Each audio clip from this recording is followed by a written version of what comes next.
Coming up tomorrow on the next Red Eye, Jill Dobson, Guy Benson, Dr. Kelly Powers, and Dave Smith.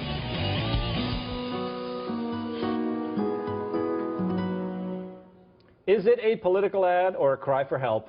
In Texas, Travis County Commissioner Gerald Doherty's wife desperately wants people to re-elect him because she can't handle him talking about code violations and tax policy all the time. We've got room to put 2,700 people in our jail, and it costs us about $103 a day. Gerald really doesn't have any hobbies. Last year's tax rate was 0.4169. This year, we could take that down to 3.838. So is he always like that? Yeah, all the time.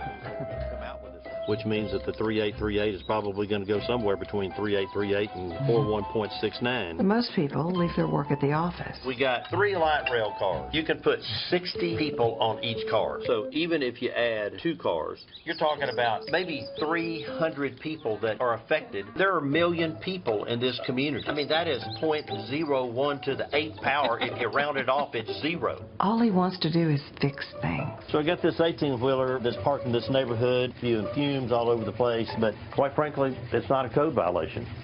You know, I think I like helping around the house here. Please re-elect Gerald. Please.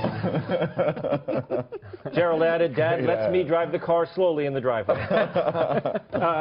Giano, what do you think of this ad? I think an SNL ad. Really, that was a great ad. Clever ad, right? Clever. But this guy, he's really into policy. Do we need more policy? You know, what has politics become? I mean, this guy's really into the details. No one talks this stuff anymore, do they? Right, but maybe they should talk about something in a different way. Makes people interested. Yes. Yeah. People. Do you think people could get into policy, Kennedy, if we gave them, you know, the option?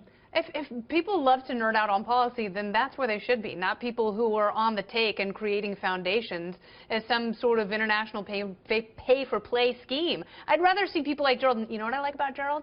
He doesn't like light rail. He's one of the few people who holds public office who does not have the constant train arousal that so many politicians do, and they waste so much money on mass transit. So he's, if I decide to vote... Do you endorse him today? I endorse Gerald Daugherty or Dougherty. You better use it in his next ad. Yeah. Well, Dustin, okay, what are you going to attack Trump now because someone attacked Hillary, kind of? No, well, I think Bill Clinton's going to have one of these soon. He's going to please elect her. She's out of the house. I don't have to deal with this anymore. Well, you know, I think Bill may be kind of like Gerald, too. He's going to be moping around the Oval Office if she gets in there, right? Yeah, or what she should do is maybe change her identity and leave him because he's insane, I think. He's just a man who he likes his job, doesn't he, Tom? He's turning steak into rail cars, which I thought was kind of weird.